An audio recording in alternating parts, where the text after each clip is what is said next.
وعلى آله وصحبه أجمعين. وقال سبحانه وتعالى في شأن حبيبه آمرا ومخبرا: أعوذ بالله من الشيطان الرجيم. بسم الله الرحمن الرحيم. إن الله وملائكته يصلون على النبي يا أيها الذين آمنوا صلوا عليه وسلموا تسليما. اللهم صل على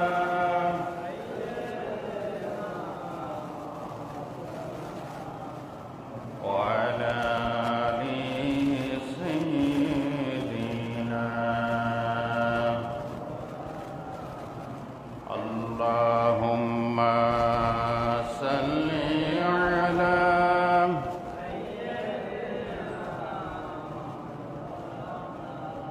وعلى آل سيدنا.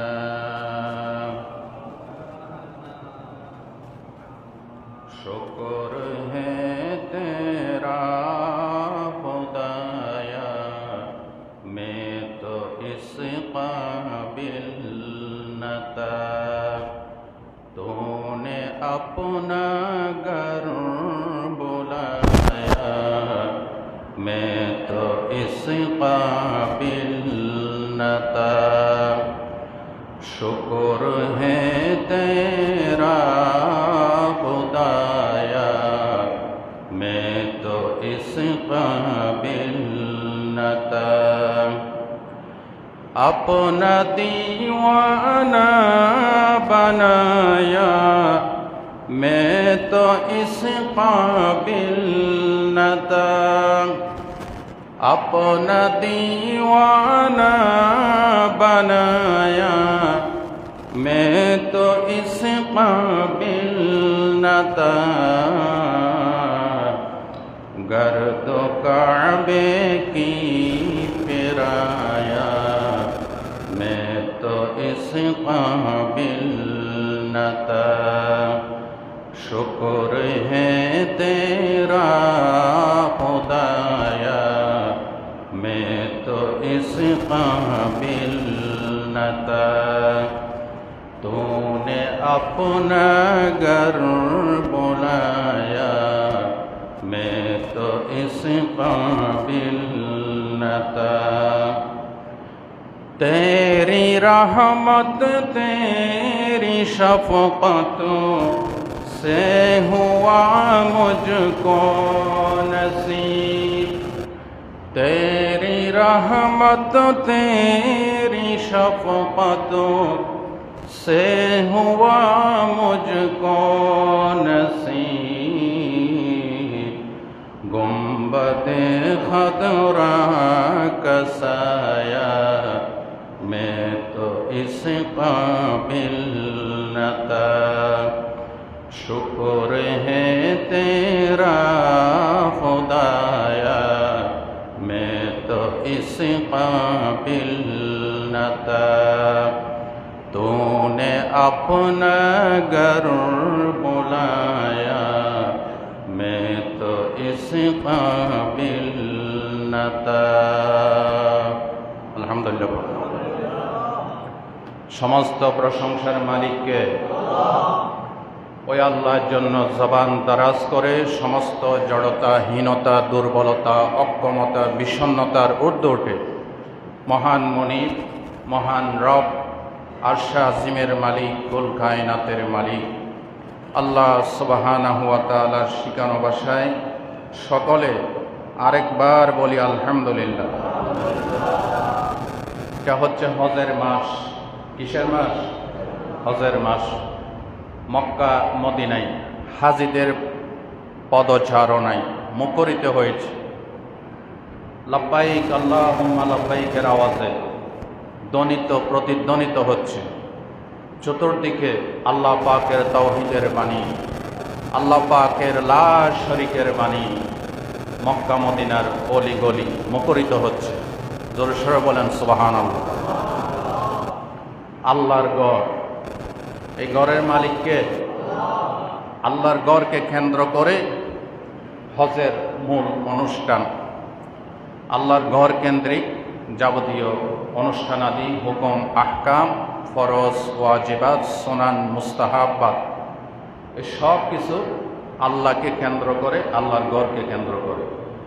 গত জুমায় বলেছিলাম আজকে আল্লাহর ঘরের অনন্য বৈশিষ্ট্যের কথা বলবো। আমি তো কিছুই বলতে পারবো না, আমি প্রস্তুতি নেই, কিন্তু তৌফিক দেওয়ার মালিককে। অনেক সময় এমন ঘটনা ঘটে প্রস্তুতি নিয়ে আসি কিন্তু বলতে পারি নাই। আবার অনেক সময় এমন ঘটনা ঘটে বলার ইচ্ছা ছিল না, ওই কথাও আল্লাহ বলান। আমা তৌফিকি ইল্লা বিল্লাহ, সুবহানাকা লা ইলমা লানা ইল্লা মা আল্লামতানা আলাইহি তাওয়াক্কালতু ওয়া ইলাইহি উনীব। আল্লাহ, তোমার কাছে রুজু হচ্ছি, তোমার বান্দারা দূর দারাজ থেকে, এই নগণ্য দ্বীনের গোলাম, দ্বীনের খাদিম, এই জবান থেকে কিছু শোনার জন্য আসে। আমি যেন আপনাদের মনের খোরাক দিতে পারি ইনশাআল্লাহ। আল্লাহর ঘরের আজমত, আল্লাহর ঘরের শান, আল্লাহর ঘরের স্পেশালিটি, খুসুসিয়ত, বৈশিষ্ট্য, এটা বর্ণনা করে শেষ করা যাবে না।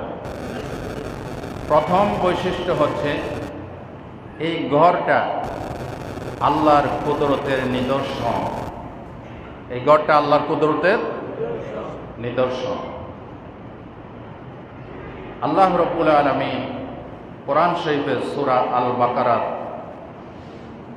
সূরাত আল ইমরানের ৯৭ নম্বর আয়াতে বলছেন, আল্লাহ রাব্বুল আলামিন বলেন, ফীহি আয়াতুম বাইয়িনাতুম মাকামু ইব্রাহিম ওয়া মান দাখালাহু কানা আমিনা। বলেন আল্লাহু আকবার।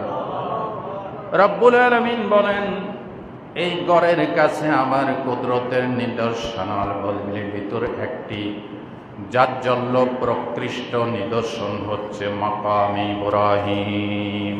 মাকামে ইব্রাহিম, মাকামে ইব্রাহিমের কথা কোরআন শরীফে আছে না নাই? এই যে একটা আয়াত পড়লাম, এটা তো আছে। আবার অন্য আয়াতে আল্লাহ বলছেন, ওয়াত্তাখিযু মিন মাকামি ইব্রাহিম মুসাল্লা। ইব্রাহিম আলাইহিস সালাম যে পাথরের উপর দাঁড়িয়ে আল্লাহর ঘর নির্মাণ করেছেন, ওই জায়গাকে তোমরা জায়নামাজ, মুসাল্লা, নামাজের স্থান হিসেবে তোমরা গ্রহণ করো। সুবহানাল্লাহ বলো।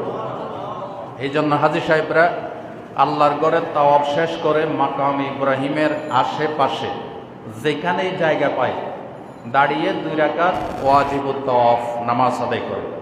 ওয়াজিবুত তাওয়াফ শেষ করে 2 রাকাত নামাজ ওয়াজিব। এটা কি ওয়াজিব? এই নামাজের প্রথম রাকাতে সূরা কাফিরুন, কুল ইয়া আইয়ুহাল কাফিরুন। দ্বিতীয় রাকাতে কুল হুয়াল্লাহু আহাদ। যে কোনো সূরা দিয়ে পড়তে পারেন, কিন্তু নবী করিম সাল্লাল্লাহু আলাইহি ওয়াসাল্লাম তাওয়াফের নামাজে প্রথম রাকাতে সূরা কাফিরুন, দ্বিতীয় রাকাতে সূরা ইখলাস পড়েছেন। তা আপনি সূরা কাফিরুন ইখলাস দিয়ে পড়লে তাওয়াফের নামাজও হবে, সুন্নতও হবে। অন্য সূরা দিয়ে পড়লে তাওয়াফের নামাজ হবে, তবে সুন্নত হবে না। এই জন্য আল্লাহ বলেছেন মাকাম ইব্রাহিমের আশেপাশে দাঁড়িয়ে 2 রাকাত নামাজ পড়ো, 2 রাকাত। আর এমনি নফল তাওয়াফের জন্য কোনো 2 রাকাত নামাজ নাই। এই গতকালকের আগের দিন মক্কা থেকে আমাদের সিডিএর 3 নম্বর রোডের রাশেদ ভাই ওনার শাশুড়িকে নিয়ে হজে গেছে। তো আমাকে প্রশ্ন করেছে, হুজুর আমরা তো উমরা করে ফেলেছি, এখন নফল তাওয়াফ 7টা চক্কর দেওয়ার জন্য এখানে তো এহরামের কাপড় ছাড়া ঢুকতে দেয় না এখন। আগে আমরা এক সময় এই নর্মাল পাজামা পাঞ্জাবি লুঙ্গি জুব্বা পরে তার 7টা চক্কর দিয়েছি নফল তাওয়াফ উমরা ছাড়া। কিন্তু এখন নর্মাল পোশাকে ঢোকার কোনো সিস্টেম নেই। উনি আমাকে প্রশ্ন করছে, আমি যদি এহরামের কাপড় গায়ে দিয়ে ঢুকে ওমরা ছাড়া নকল তওয়াফ করি, এটা কি ধোঁকাবাজি হবে? প্রশ্ন আসে না? তা আমি বললাম, দেখেন, ধোঁকাবাজি হবে না। কারণ ওনারাই আপনাকে বাধ্য করছে এহরামের কাপড় গায়ে দিতে। আর দ্বিতীয় কথা, আল্লাহর ঘরে তাওয়াফ, নফল তাওয়াফ করার জন্য, হাতিমে কাবার কাছে যাওয়ার জন্য, হাজর আসওয়াদের কাছে যাওয়ার জন্য যে কোনো মুসলমান যে কোনো সময় অধিকার আছে না নাই? যেহেতু তারা আইন করেছে এহরামের কাপড় ছাড়া ঢুকতে পারবেন না, তা আপনি উমরা করেন না করেন, নফল তাওয়াফের জন্য এহরামের কাপড় গায়ে দিলে মোটামুটি সতর ডেকে যে কোনো পোশাক গায়ে দিয়ে গিয়ে নফল তাওয়াফ আদায় করলে এটা কোনো ধোঁকাবাজি, প্রতারণা হবে না। আলহামদুলিল্লাহ বলেন। আল্লাহ রাব্বুল আলামিন বলেন, আমার ঘরের কাছে ইব্রাহিম আলাইহিস সালাম যে পাথরে দাঁড়িয়ে আমার ঘর নির্মাণ করেছেন, এই পাথরখানা আমি আজও রেখে দিয়েছি। আমার বাসায় আমি বলি, প্রত্যেকটা দেশে দেশে লিফটের ব্যবস্থা আছে। সবচাইতে দামি দামি লিফট আছে আমেরিকায়, অস্ট্রেলিয়ায়, ইটালিতে, এই সমস্ত দেশে দামি দামি লিফট আছে না নাই? আমেরিকাতে 111 তলা বিল্ডিং টুইন টাওয়ার, যেটা ধ্বংস হয়েছিল ওইটা তো একটা লিফট ছিল, কিন্তু ওই লিফটটা বিদ্যুৎ চলে গেলে আর চলে না। বিদ্যুৎ চলে গেলে আর এই একমাত্র লিফট আল্লাহর ঘরের কাছে ইব্রাহিম আলাইহিস সালাম এই লিফটে দাঁড়িয়ে কোনো বিদ্যুতের কানেকশন ছাড়া, জেনারেটরের কানেকশন ছাড়া, পৃথিবীর কোনো কানেকশন ছাড়াই ইব্রাহিম বলতেন, পাথর ডানে যা ডানে যাইতো, বামে যা বামে যাইতো, ওপরে যা ওপরে যাইতো, নিচে নেমে যা নিচে নেমে আসতো। আল্লাহ রাব্বুল আলামিন এই দামি লিফটটা এখনো রেখে দিয়েছেন। হাজিরা যখন 60টা চক্কর লাগাই, প্রত্যেক চক্করে যাওয়ার সময় পরিষ্কার দেখা যায় গ্লাসের বক্সের ভিতরে মুসলিম মিল্লাতের পিতা ইব্রাহিমের পদচিহ্ন এখনো পরিষ্কার দেখা যায়। সেলিম সাহেব দেখছেন, আমাদের মতো পরিষ্কার দেখা যায়, এখনো কদম এই পায়ের চাপ পর্যন্ত দেখা যায়। আল্লাহু আকবার বলেন। কি মনে করতেছেন ইব্রাহিম আলাইহিস সালামকে দেখছেন? দেখেন নাই, কিন্তু তার পদচিহ্ন যদি, ইব্রাহিম আলাইহিস সালামের কদম মোবারকের চিহ্ন যদি দেখতে চান, আল্লাহর ঘরের কাছে যান। সুবহানাল্লাহ বলেন। ভাই ও বন্ধুগণ, এখানে আল্লাহর কুদরতের নিদর্শন আল্লাহ সেট করে রেখেছেন। এর ভিতরে আরেকটি নিদর্শন হচ্ছে, এখানে আছে রুকনে ইয়ামানি। রুকনে ইয়ামানি, ইয়ামেনের দিকে যে কোণ, এটাকে বলা হয় রুকনে ইয়ামানি। আরো কোণ আছে না? আমি রুকনে ইয়ামানের কোণের কথা টেনে আনলাম কেন? আপনারা যারা চিনেন না, হজ করছেন, আমি বুঝার সুবিধার্থে বলছি। হজরা আসওয়াদের আগে যে কোণটা, ওটাকে বলা হয় রুকনে ইয়ামানি। এই রুকনে ইয়ামানি ইব্রাহিম আলাইহিস সালাম যে ভিত্তি প্রস্তর স্থাপন করেছেন, অন্যান্য ভিত্তিকে একটু একটু সরাইয়া পরিবর্তন করা হয়েছে, কিন্তু এই রুকনে ইয়ামানি এই আজকের দিন পর্যন্ত আদি ভিত্তি প্রস্তরের উপরই এখনো পর্যন্ত প্রতিষ্ঠিত আছে। বলেন সুবহানাল্লাহ। এই রুকনে ইয়ামানি হাজী সাহেবরা হাজরা আসওয়াদ থেকে তাওয়াফ শুরু করে, হাজরা আসওয়াদ শেষ করে, এরপর ঘুরতে ঘুরতে ঘুরতে ঘুরতে যখন হাজরা আসওয়াদের আগের কোণে আসে, ঠিক এই কোণটাকে বলা হয় রুকনে ইয়ামানি। এই কোণ সম্পর্কে সুনান ইবনে মাজার বর্ণনা এসেছে, নবী করিম সাল্লাল্লাহু আলাইহি ওয়াসাল্লাম বলেন, আন্নান নাবিয়্য সাল্লাল্লাহু আলাইহি ওয়াসাল্লাম ক্বালা উক্কিলা বিহি 70 মালাকান ইয়ানি রুকনাল ইয়ামানি ফামান ক্বালা আল্লাহুম্মা ইন্নী আসআলুকা আল আফওয়া ওয়াল আফিয়া রব্বানা আতিনা ফিদ দুনিয়া হাসানা ওয়া ফিল আখিরাতি হাসানা ওয়া কিনা আযাবান নার। ক্বালু আমিন। আপনারাও বলেন আমিন। আল্লাহর নবী বলেন, রুকনে ইয়ামানিতে প্রতি মুহূর্তে আল্লাহ রব্বুল আলামিন ৭০,০০০ ফেরেশতা নিয়োজিত রেখেছেন। বলেন কয় হাজার? ৭০,০০০ ফেরেশতা রুকনে ইয়ামানিতে মুআক্কেল ওকিল নিযুক্ত করে রেখেছে আল্লাহ। যারা রুকনে ইয়ামানিতে প্রবেশের পর রব্বানা আতিনা ফিদ দুনিয়া হাসানাতাও ওয়া ফিল আখিরাতি হাসানাতাও ওয়া কিনা আযাবান্নার, এই দোয়াটি পড়বে, এই কোরআনের আয়াতটা পড়বে, ৭০,০০০ ফেরেশতা তার সাথে বলে আমিন। সুবহানাল্লাহ বলেন। তাওয়াফের প্রত্যেক চক্করে একটা একটা দোয়া শরীয়তের ইমামরা লিখে দিয়েছেন, কোরআন হাদিসে নাই। তবে ভালো ভালো দোয়া কোরআন হাদিস থেকে নিয়ে তারা সেট করেছেন। যেহেতু আল্লাহর করে তাওয়াফ, বোবার মতো হাঁটবেন নাকি, এই জন্য কিছু কিছু দোয়া। তবে কিছু জানেন আর না জানেন, রুকনে ইয়ামানি থেকে হাজার আসওয়াদ পর্যন্ত এটা পড়বেন, রব্বানা আতিনা ফিদ দুনিয়া ওয়া ফিল আখিরাতি ওয়া কিনা আযাবান্নার। এই দোয়া নবী নিজেই শিখিয়ে দিয়েছেন। আল্লাহু আকবার বলেন। এই রুকনে ইয়ামানি আল্লাহর ঘরের অন্যতম একটা নিদর্শন। এখানে আল্লাহ সেট করে রেখেছেন হাজরুল আসওয়াদ। হাজরুল, হাজার মানে পাথর, আসওয়াদ মানে কালো পাথর। আল্লাহ রাসূল বলেছেন ইন্নার রুকনা ওয়াল মাকামা ইয়াকুতানে মিন ইয়াকুতিল জান্নাহ তামাসাল্লাহু বিনূরিহিমা ওয়ালাউ লাম ইয়াতমিস নূরুহুমা লা আদাআতা মা বাইনাল মাশরিকি ওয়াল মাগরিব। এই হাদিসটা আছে সুনান ইবনে মাজাহর বর্ণনা। আল্লাহর নবী বলেন হাজর আসওয়াদ এবং মাকাম ইব্রাহিম, এই দুটা জান্নাতি উজ্জ্বল পাথরের ভিতরে দুইটা পাথর। এই পাথর থেকে প্রতি মুহূর্তে নূরের ঝলক মাত্র। আল্লাহ রব্বুল আলামিন যদি এই দুটা পাথর থেকে নূরটা নিষ্প্রভ করে না দিতেন, আলোক প্রভা যদি নিষ্প্রভ করে না দিতেন, এই মাকাম ইব্রাহিম, এই পাথর এবং হাজরুল আসওয়াদ কিয়ামত পর্যন্ত পৃথিবীর পূর্ব পশ্চিমে পর্যন্ত আলো বিকিরণ করত। আল্লাহু আকবার বলেন। হাজী সাহেবরা যখন তাওয়াফ করে প্রত্যেক চক্করে চেষ্টা করে এই হাজরুল আসওয়াদের চুম্বন করার জন্য, কিন্তু সেখানে এত ভিড়, যারা দুর্বল তারা পারে না। আল্লাহর নবী বলেন মন ছোট করিও না আমার উম্মতেরা, তুমি যদি হাতের ইশারায়, লাঠির ইশারায় যদি চুম্বন করো, আল্লাহ তোমাকে গুনাহ মাফ করে দিবে।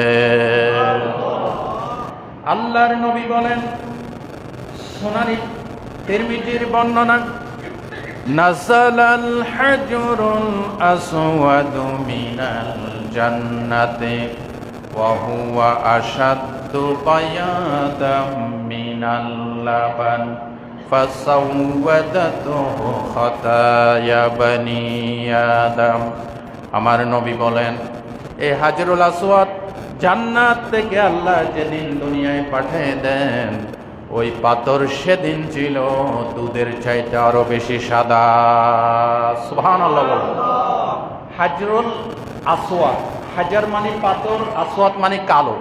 শুধু কালো নয়, সাউদুন মানে কালো, আসওয়াদ মানে বেশি কালো। এর তো সাদা পাথর, দুধের চাইতে সাদা পাথর কালো হলো কেমনে? নবী বলেন ফাসাওয়াদাতহু খাতায়া বানি আদম। আদম সন্তানের গুনাহ চুষতে চুষতে চুষতে চুষতে এই সাদা পাথরটি আজকে কালো পাথরে পরিণত হয়েছে। তাহলে কি বুঝলেন? এই কথা সামারাইজ কি? মানুষের গুনাহ রং কালো নাকি সাদা? আরো জোরে বলেন, কালো। আর ইমানের নূর, নেক আমলের আকৃতি সাদা নাকি কালো? সাদা। আল্লাহ বলেছেন কোরআন শরীফে ইয়াউমা তাবিয়াদ্দু উজুহু ওয়া তাসওয়াদ্দু উজুহ, কিয়ামতের দিন কারো চেহারা হবে কালো, কারো চেহারা হবে সাদা। ওইদিকে আমি যাচ্ছি না। গুনার আকৃতি কালো নাকি সাদা, এটা প্রকৃষ্ট জাজ্জল্য প্রমাণ হাজরে আসওয়াদ।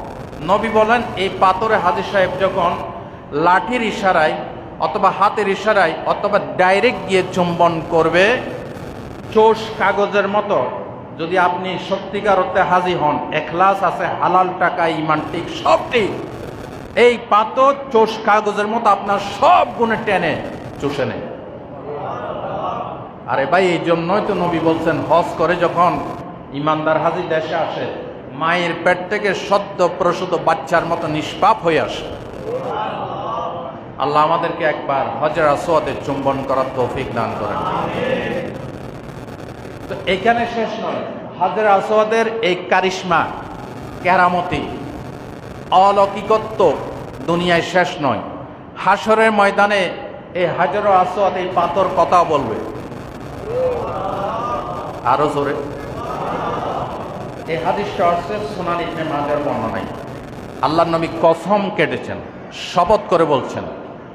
আল্লাহর নবী বলেন, قال رسول الله صلى الله عليه وسلم في الحجر والله ليبعثنه الله يوم القيامة له عينان يبصر بهما ولسان ينطق به يشهد على من استلمه بحق। আল্লাহু আকবার। আমার নবী বলেন, আল্লাহর কসম, আল্লাহর কসম, আল্লাহর শপথ, এই হাজর আসওয়াদকে কিয়ামতের দিন আল্লাহ রাব্বুল আলামিন হাসরের মাঠে উঠাবেন। এই হাজর আসওয়াদের দুইটা চোখ দিবে আল্লাহ, কিয়ামতের দিন এই চোখ দিয়ে সে দেখতে পাবে। এই হাজর আসওয়াদে আল্লাহ একটা জিহ্বা দিবেন, এই জিহ্বা দিয়ে হাজর আসওয়াদ কথা বলবে। অতঃপর নবী বলেন, এই হাজর আসওয়াদ ওই ব্যক্তির জন্য আল্লাহর কাছে সুপারিশ করবে। রাসূল কিন্তু বলেছেন, ইস্তালামাহু বিহক, সত্য হৃদয়ে এই পাথরে চুমো দিয়েছিল। এই পাথর তাকে দেখে দেখে হাসরের মাঠ থেকে তালাশ করে নিয়ে জিহ্বা দিয়ে সুপারিশ করে জান্নাতে নিয়ে যায়। কি মনে করলেন? একটা মাজার আছে, মাজারের চতুর্দিকে তাওয়াফ করে। নাউজুবিল্লাহ বলতে ইচ্ছে করে না? নাউজুবিল্লাহ আরো জোরে বলেন। আমি যদি বানোয়াট কথা বলে গিয়ে দেখে আসবেন, আছে না নাই? অনেক মাজারে কাবার মতো তাওয়াফ করে, অথচ এটা শিরক। তাওয়াফ একমাত্র আল্লাহর গদ ছাড়া, একমাত্র ইবাদত তাওয়াফ, আল্লাহর গদ ছাড়া কোথাও জায়েজ। মাজারের চতুর্দিকে তাওয়াফ কেন করেন? সম্পূর্ণ শিরক আকবার, কবিরা গুনাহ, শিরক, সাথে সাথে ঈমান থেকে খারিজ হয়ে যাবে। এই সমস্ত শিরকিয়ত কাজ থেকে আল্লাহ আমাদেরকে বাঁচান, বলেন আমিন। আল্লাহর ঘরের চক্কর, আল্লাহর ঘর ছাড়া আর কোথাও জায়েজ। এখানে আছে হাজর আসওয়াদ, কালো পাথর। এখানে আছে রুকনে ইয়ামানি, যেটার কথা একটু আগে বললাম। তবে একটা ভুল আমি অনেক হাজী সাহেবদেরকে করতে দেখেছি, অনেক মা বোনেরাও দেখি রুকনে ইয়ামানিতে এইভাবে জড়াই ধরে চুমু খাইতে থাকে। নিষিদ্ধ। হাদিসে বলা হয়েছে রুকনে ইয়ামানিতে ইস্তেলাম করবেন। ইস্তেলাম মানে হাত দিয়ে স্পর্শ, আর চুম্বন হচ্ছে হাজর আসওয়াদ। রুকনে ইয়ামানিতে এইভাবে দুই হাত দিয়ে ধরে আল্লাহর কাছে দোয়া করবেন, ইস্তেলাম করবেন, তবে চুম্বন করবেন না।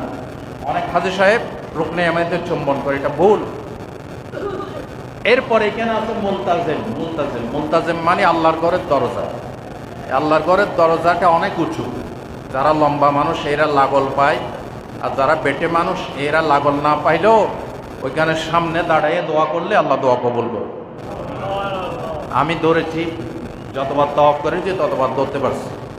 এখানে যারা ওই যে পাকিস্তানি আছে না লম্বা লম্বা, ওরা কিন্তু কাউকে ডাকে ঢুকতে দেয় না। আমি আল্লাহ রহমতে এখানে ঢুকে কয়েকবার ধরছি, দোয়া করছি সবার জন্য। বাংলাদেশে বিশেষ করে হজে যখন ছিলাম, উমরায় যখন ছিলাম, প্রতি জুমাবারে প্রতিদিন আপনাদের কথা মনে পড়তো। দোয়া তো এমনি আসে, আলহামদুলিল্লাহ বলেন।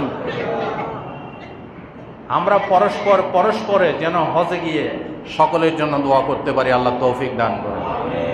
রুকনে ইয়ামানি, হাজর আসওয়াদ, মাকাম ইব্রাহিম, মুলতাজিম, হাতিমে কাবা।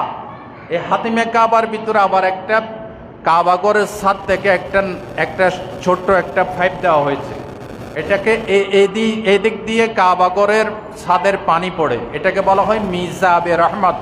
মিজাবে বলেন সবাই, মিজাবে রহমত। রাসূলুল্লাহ বলছেন এই জায়গায় দাঁড়িয়ে দোয়া করলে দোয়া কবুল হয়। আর এই যে ঘেরাও দেওয়া জায়গাটা আছে, এটাকে বলা হয় হাতিমে কাবা। এইখানে দাঁড়াইয়া 2 রাকাত নফল নামাজ পড়লে কাবা ঘরের ভিতর নামাজ আদায় করার মতো সমান সব। কাবা ঘরের ভিতর তো ঢুকতে পারবেন না, পারবেন? এটা রয়্যাল গেস্ট, রাষ্ট্রীয় মেহমান ছাড়া কারোর জন্য আল্লাহর ঘরের দরজা খোলা। আমরা খুশ নসিব, বাংলাদেশ থেকে 2 জন লোক আল্লাহর ঘরে ঢোকার চান্স পেয়েছে। আগেই বলেন সুবহানাল্লাহ। একজন হচ্ছে বাংলাদেশের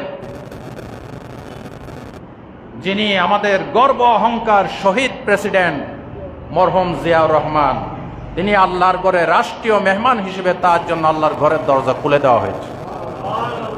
আরেকজন হচ্ছেন দলমত নির্বিশেষে যাকে সবাই শ্রদ্ধা করত, ভালোবাসত আল্লাহর কোরআনের জন্য, কোরআনের বাকি আল্লাহর কোরআনের জীবন্ত মুজিজা আল্লামা দেলোয়ার হোসেন সাইদি রহমতুল্লাহ আলাইহির জন্য রাষ্ট্রীয় অতিথি হিসেবে তার জন্য আল্লাহর ঘরের দরজা খুলে দেওয়া হয়েছে। আল্লাহু আকবার বলেন। তো মন ছোট করার দরকার নেই। আল্লাহর রাসূল বলেন ঘরে ঢুকতে না পারলেও হাতিমে কাবায় ঢুকে 2 রাকাত নফল নামাজ পড়লে, ওই আল্লাহর ঘরের ভিতর নামাজ পড়লে যে সব ঠিক গেছে, এখানে আছে হাতিমে কাবা। ভাই ও বন্ধুগণ, এভাবে আল্লাহর ঘরের অন্যতম বৈশিষ্ট্য হচ্ছে আল্লাহর ঘরের দিকে যত নজর দিবেন তত আপনার ইবাদত হবে, গুনাহ মাফ হইতে থাকবে। সুবহানাল্লাহ বলেন। আল্লাহর নবী বলেছেন, হাজী সাহেবরা উমরা আদায়কারী, হজ আদায়কারী যখন যার দেশ থেকে এহরামের কাপড় গায়ে দিয়ে লাব্বাইক আল্লাহুম্মা লাব্বাইক বলে যখন আল্লাহর ঘরের সামনে চলে যায়, আল্লাহর ঘর প্রথমবার যখন নজরে আসবে, এই নজরে আসার সাথে সাথে যে দোয়া করবে সে দোয়া কবুল হয়ে যাবে। সুনান বাইহাকির বর্ণনা, আল্লাহর নবী বলেছেন, ইন্নাল্লাহা ইয়ানজিলু আলা হাযাল বাইতি কুল্লা ইয়াউমিন ওয়া লাইলাতিন 120 রাহমাতান সিত্তুনা মিনহা লিত-তাইফিনা বিল বাইত وأربعون للعاكفين حول البيت وعشرون للناظرين إلى البيت। জোরে জোরে বলেন আল্লাহু আকবার। বিশ্বনবী বলেছেন, আল্লাহ রব্বুল আলামিন প্রত্যেক দিনে এবং রাত্রে এই কালো গড়টার উপর 120টা রহমত নাজিল করে। কয়টা? 120টা রহমত নাজিল করে। সিত্তুনা মিনহা লিত-তাইফিন, তাওয়াফকারীদের জন্য 60টা, আর 40টা হচ্ছে যারা আল্লাহর ঘরের আশেপাশে বসে থাকে, আর 20টা রহমত হচ্ছে যারা আল্লাহর ঘরের দিকে নজর দেয় তাদের জন্য। আল্লাহ আমাদেরকে বেশি বেশি আল্লাহর ঘরের দিকে নজর দেওয়ার তৌফিক দান করেন। আমি যখন লাইভ দেখি, যে হজের মাস আসছে না, মনটা আনচান করতে থাকে। প্রত্যেক দিন হাজিরা কি করতেছে দেখি, আল্লাহর ঘর যখন নজর আসে এই নিয়তে দেখে, আল্লাহ আমাকেও তুমি 20টা রহমত দিও। আমিন বলেন, আরো জোরে বলেন আমিন। চলো কাবার পানে ওহে মুহাজির, চলো কাবার পানে ওহে মুহাজির, পেতে প্রেম সুদা আল্লাহর নূর নবীজির, পেতে প্রেম সুদা আল্লাহর নূর নবীজির। চলো কাবার পানে ওহে মুহাজির, পেতে প্রেম সুদা আল্লাহর নূর নবীজির। যবে চিহ্ন বালুর শীতপ্ত প্রাচীর, বহে জমজম সুদা জান্নাতি নীড়, চলো কাবার পানে ওহে মুহাজির, পেতে প্রেম সুদা আল্লাহর নূর নবীজির। আল্লাহ আমাদেরকে কবুল করুন। ভাই ও বন্ধুগণ, আল্লাহর ঘরের দিকে বেশি বেশি দেখবেন। এই যে একটি কালো ঘর, কালো গিলাপ লাগানো, তবে আব্বাসীয় খেলাফতের আগে এই ঘরের গিলাপ কালো ছিল না, সাদা ছিল। আব্বাসীয় শাসন আমলে তাদের রাষ্ট্রীয় কালার ছিল কালো রং। তখন থেকে কাবার কিসওয়া কালো পড়ানো হয়, এই পর্যন্ত কালো আছে। যদিও কালো রংটা মানুষের কাছে তেমন প্রিয় না, কিন্তু কাবার সামনে যখন যায় মনে হয় এই কালো রংটা হাজী সাহেবদের কাছে সবচাইতে বেশি প্রিয়। আল্লাহু আকবার। মনে হয় পৃথিবীর সমস্ত সৌন্দর্য এই একটা কালো ঘরের ভিতর আল্লাহ পাক ঢুকাই দিয়েছে। ভাই ও বন্ধুগণ, এই ঘরের আরেকটি বৈশিষ্ট্য হচ্ছে আল্লাহর ঘরের তাওয়াফ। এই তাওয়াফ বন্ধ নাই। যেদিন থেকে কাবা সৃষ্টি হয়েছে সেদিন থেকে তাওয়াফ শুরু হয়েছে। তাওয়াফ কি এক সেকেন্ডের জন্য বন্ধ আছে? এই যে আল্লাহর ঘরের সামনে যখন নামাজের আজান হয়, হাজী সাহেবরা কারো 1 চক্কর, কারো 2 চক্কর, কারো 3 চক্কর শুরু হয়েছে। এই অবস্থায় নামাজের কাতার করে ফেলে, গোলাকার করে কাবাকে মাঝখানে নিয়ে নামাজ আদায় করে। তখন কে তাওয়াফ করে? নবী বলেছেন লক্ষ লক্ষ ফেরেশতারা, পশু পাখিরা তাওয়াফ করে। আল্লাহু আকবার বলেন। এই যে তাওয়াফ, আমার নবী বলেন সহিয়াত তারগিব ও তারহিবের বর্ণনা, মান তাফা বিল বাইতি উসবুআন লা ইয়াদাউ কদামান ওয়া লা ইয়ারফাউ উখরা ইল্লা হাত্তাল্লাহু আনহু খাতিয়াতান ওয়া কাতাবা লাহু হাসানাতান ওয়া রাফা'a লাহু বিহা দারাজাতান। আল্লাহু আকবার। কতগুলি হাদিস। আমার অভ্যাস হচ্ছে আমি কোরআন হাদিস ছাড়া কথা কইতে পারি না। আলহামদুলিল্লাহ বলেন। হজের আলোচনা অনেক জায়গায় হয়, কোরআন হাদিস দিয়ে করা আর এমনি বলা বেশ কম আছে না নাই? আল্লাহ বলেছেন ওয়াযাক্কির ফা ইন্নায যিকরা তানফাউল মুমিনিন। কোরআন দিয়ে ওয়াজ করো, মুমিনদের ফায়দা হবে। ঠিক কিনা বলেন? আমাদের বক্তারা কোরআন হাদিস কয় না, 3 ঘন্টা ওয়াজ করে 3টা কোরআনের আয়াত কয় না, যা একটা টানি টুনি আয়াতের অর্ধেক কয় সেটার অর্থ কয় না। ঠিক কিনা? অর্থ থুইয়া কোথায় চলে গেছে? দাদা হুজুরে কি করছে, বাবা হুজুরে কি করছে, নানা হুজুরে কোন কেরামতি দেখাইছে, কোন পিসাব ফোঁ দিয়ে পুকুর থেকে কই মাছ তুলে ভাজি করে খাওয়াইছে, আর কোন পীর সাহেব বাংলাদেশ থেকে বদনা পাঠাইয়া মক্কা শরীফের কুত্তা খেদাইছে। এই সমস্ত বাজে কাহিনী মানুষ আর এখন শুনতে চায় না। ঠিক কিনা বলেন? মানুষ শুনতে চায় আল্লাহ কি বলেছেন, রাসূল কি বলেছেন, পরকালে কিভাবে নাজাত পাবো, কবরে কিভাবে নাজাত পাবো, মানুষ এগুলি শুনতে চায়। ঠিক না বে ঠিক? এই যে হাদিসটা শোনাইলাম, এটা সহিহ আত-তারগিব ওয়া তারহিব থেকে শুনেন। আমার নবী বলেন উমরা আদায়কারী অথবা হজ আদায়কারী অথবা নফল তাওয়াফকারী যখন 60টা চক্কর লাগাই, একটা কদম তুলে আর একটা কদম ফেলার আগে আগে আল্লাহ রাব্বুল আলামিন তার একটা গুনাহ মাফ করে দেন, তার একটা নেকি দান করেন এবং তার একটা মর্যাদা আল্লাহ পাক বাড়াইয়া দেন। একটা কদম তুলেছে আরেকটা ফেলে নাই, এই অবস্থায় একটা গুনাহ মাফ, একটা নেকি, একটা দারজাত। এইভাবে যত কদম পড়বে ততগুলি গুনাহ মাফ, তত নেকি, তত মর্যাদা। সুনান ইবনে মাজার বর্ণনে আল্লাহর নবী বলেন মান তাফা বিল বাইতি ওয়া সাল্লা বিরাকাতাইন কানা কাইতিকি রাকাবা। আমার নবী বলেন যারা আল্লাহর ঘরে তাওয়াফ করে 2 রাকাত নামাজ আদায় করবে, বনি ইসরাইলের একটা গোলাম আজাদ করলে যে সওয়াব, ওই সওয়াব আল্লাহ তাকে দান করবে। এই যে তাওয়াফ, এটাও আল্লাহর ঘরের একটা নিদর্শন। এই তাওয়াফের ভিতরে আবার ভাগ আছে কি, একটা আছে তাওয়াফুল জিয়ারা, আরেকটা আছে তাওয়াফুল বিদা, আরেকটা আছে তাওয়াফে কুদুম। কয়টা বললাম? বাংলাদেশ থেকে প্রথম গিয়ে হজ আদায় করে হন বা উমরা আদায় করে হন, প্রথম তাওয়াফ যেটা করেন এটাকে বলা হয় তাওয়াফে কুদুম।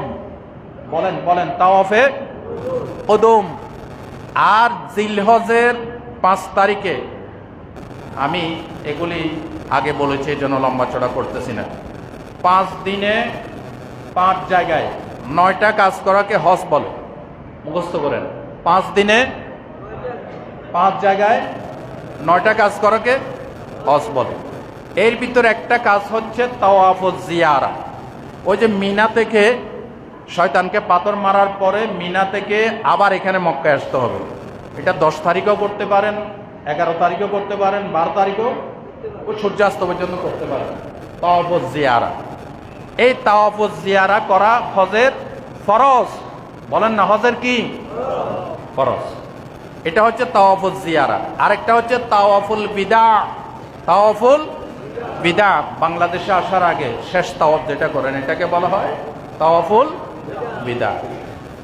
তো এই যে তাওয়াফের একটা সিস্টেম আছে, তাওয়াফে কুদুম যেটা আছে বাংলাদেশ থেকে গিয়ে প্রথমে করবেন, ওইটা সিস্টেম হচ্ছে প্রথম 3 চক্করে ডান কাঁধ খোলা রাখবেন। প্রথম 3 চক্করে ডান কাঁধ খোলা রাখবেন, এটাকে বলা হয় ইজতিবা। এটাকে কি বলা হয়? ইজতিবা। দেখেন আমি হাদিস থেকে ডকুমেন্ট দিচ্ছি।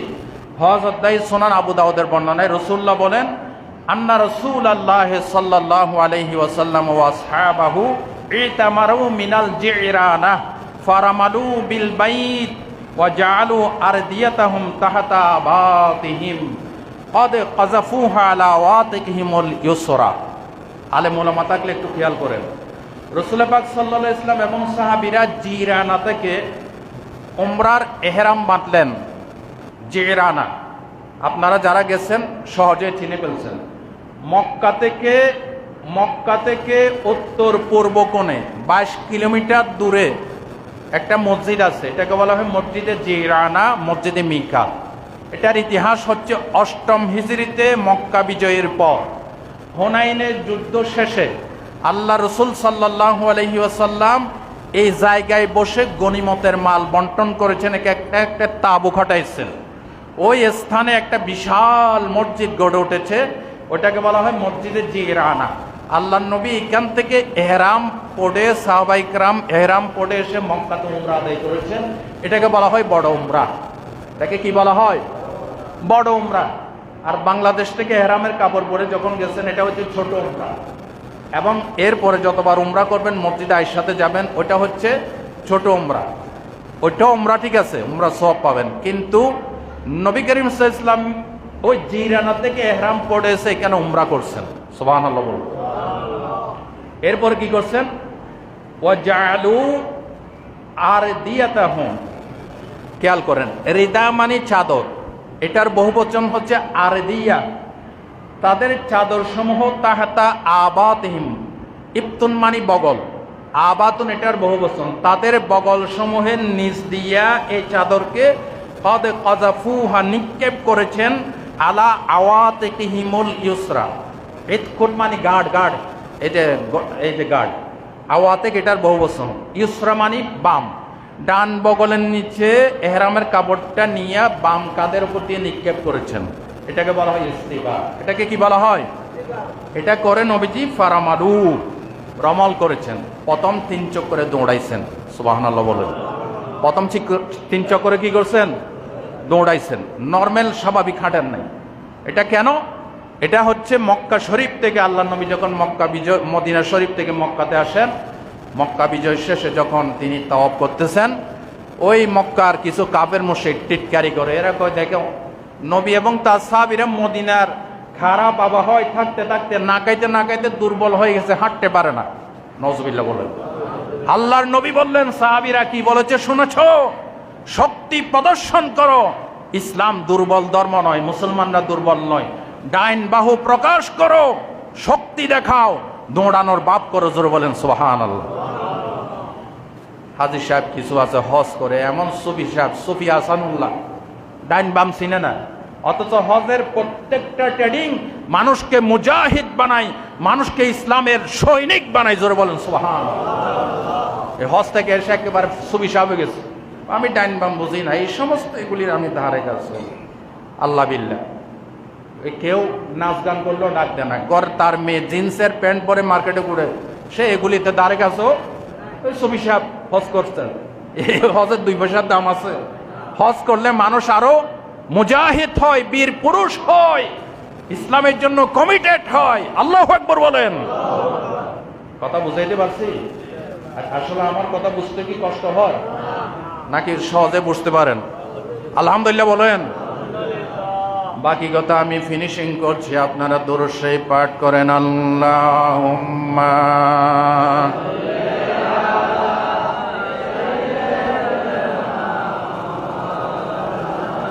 ওয়া আলা আলি সাইয়্যিদিনা।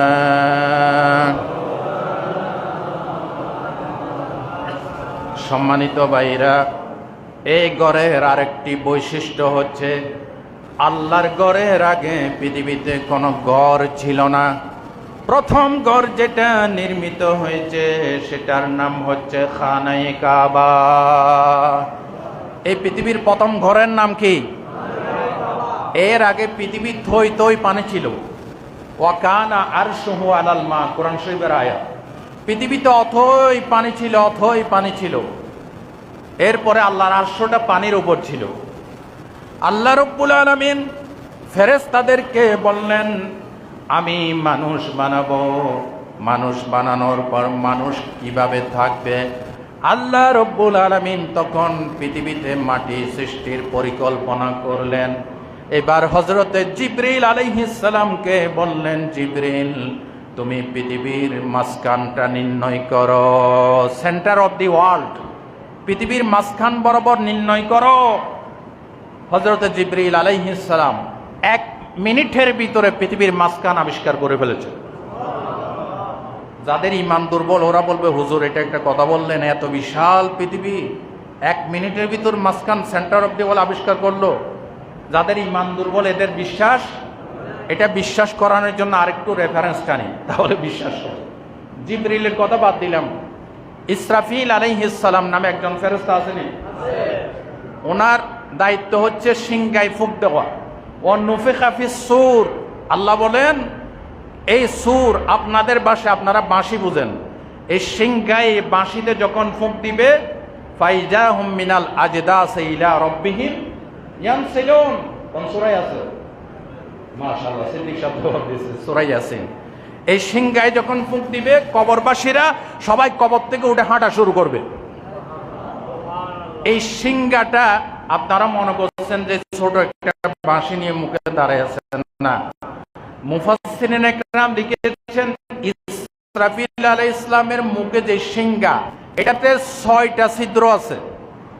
এই কথা মনে আগে আর কখনো বলি নাই, হইতাম না, বলবো। এই বাঁশিতে, এই সিংগায় কয়টা ছিদ্র আছে? 6টা ছিদ্র আছে। এক একটা ছিদ্র এত বড় বড়, এই গোটা পৃথিবী একটা ছিদ্র দিয়ে ঢুকাইলে এত সহজে ঢুকে যাবে, ছিদ্রের আশেপাশে কোনো আঘাতও লাগবে না। কথা বুঝেন না, এই জন্য সুবহানাল্লাহ বলতে পারেন না। এই সিংহাতে কয়টা ছিদ্র আছে? 6টা। এই একটা ছিদ্র দিয়ে যদি গোটা পৃথিবী, শুধু বাংলাদেশ না, পৃথিবীর 3 ভাগ জল 1 ভাগ স্থল, এই গোটা পৃথিবী যদি একটা ছিদ্র দিয়ে ঢুকানো হয়, মুফাসসিরিন একরাম লিখেছেন ছিদ্র দিয়ে এত অনায়াসে ঢুকে যাবে, ছিদ্রের আশেপাশে কোনো আঘাতও লাগবে না। তাইলে এই বাঁশিতে, এই সিংহায় কয়টা ছিদ্র? 6টা। তাহলে এই ছিদ্রগুলি যদি হয় এত বড়, এই সিংহাটা কত বড়? তাহলে এই সিংহাটা যার মুখে, ওই ফেরেশতার মুখটা কত বড়? আল্লাহু আকবার। ওই ফেরেশতার গর্দানটা কত বড়? মাথাটা কত বড়? উনি তো ইসরাফিল আলাইহিস সালাম। আর আমি যার কথা বলছি, আল্লাহ যাকে সেন্টার অফ দি ওয়ার্ল্ড নির্ণয় করতে বলছে, উনি ফেরেশতাদের সর্দার জিবরিল আলাইহিস সালাম। তার 600 ডানা আছে, ডান সাইডে 300, বাম সাইডে 300। এক একটা দানা কত বড়? আল্লাহ রসুল বলেন একটা দানা যদি প্রসারিত করে গোটা বিশ্ব অন্ধকার হয়ে যাবে, পৃথিবীতে একটা ডানা রাখার জায়গা নাই। আল্লাহু আকবার বলেন। তাহলে যে ফেরেশতার একটা ডানা রাখার জায়গা পৃথিবীতে নাই, ওই ফেরেশতার কাছে এই পৃথিবী কত বড়? এইবার বুঝা আসছে? লাইনে আনছি। আল্লাহ বলছে 1 সেকেন্ডের 1 মিনিটের ভিতরে সেন্টার অফ দি ওয়ার্ল্ড নির্ণয় করো। হযরত জিবরিল আলাইহিস সালাম 1 সেকেন্ডের ভিতরে নির্ণয় করে বলেছেন, আল্লাহ এটা হচ্ছে সেন্টার অফ দি ওয়ার্ল্ড। জোরে বলেন সুবহানাল্লাহ। আল্লাহ রাব্বুল আলামিন বললেন, আল্লাহ রাব্বুল আলামিন তখন সেখানে মাটি সৃষ্টি করবেন। ওই অথই পানিতে তিনি 2টা ঢেউ সৃষ্টি করেছেন। জোরে বলেন কয়টা ঢেউ? 2টা ঢেউ 2 দিক থেকে এসে ধাক্কা লাগলো। আমরা যখন সন্দ্বীপ যাই, এদিক থেকে একটা স্পিড বোট যাচ্ছে, ওই দিক থেকে একটা মাল বোট যাচ্ছে, শিপ আসতেছে। 2টা যখন পাশাপাশি হয় তখন 2 সাইড থেকে 2টা ঢেউ এসে একসাথে হয়। এটা বোঝার জন্য বাস্তব উদাহরণ দিলাম। 2টা ঢেউ যখন একসাথ হয়ে গেল, আল্লাহ রাব্বুল আলামিন এই ঢেউকে 40,000 বছর ঘুরালেন। সেখান থেকে পানির ফেনা তৈরি হলো, বুদবুদ সৃষ্টি হলো। সেখান থেকে আল্লাহ রাব্বুল আলামিন একটা মাটির কাদা সৃষ্টি করলেন, মাটির দলা, মাটির চাকা সৃষ্টি করলেন। যেরকম সুবহানাল্লাহ। এরপরে আরেকটা ঢেউ সৃষ্টি করলেন। ওই ঢেউ দিয়ে মাটির চাকাকে 2 ভাগ করলেন। একটা ভাগ যেখানে সৃষ্টি করেছেন এখানে স্থির করে দিলেন, আরেকটা মাটির চাকাকে আল্লাহ পানির ঢেউ দিয়ে মদিনাতে পাঠিয়ে দিয়েছে। আগেও বলেছি, এই কথাগুলি কিন্তু পাবেন না, কোথাও পাবেন না। পৃথিবীর এই প্রথম মাটি দিয়ে আল্লাহ 3টা জিনিস বানাইছে। কয়টা? মুখস্থ করেন। নাম্বার 1, জবাব দিতে পারবেন, মুখস্থ নোট করেন। পৃথিবীর প্রথম মাটি দিয়ে আল্লাহ কয়টা জিনিস বানাইছে? 1 নম্বর আল্লাহর ঘর। 1 নম্বর কি? 2 নম্বর জান্নাতুল ফেরদৌস।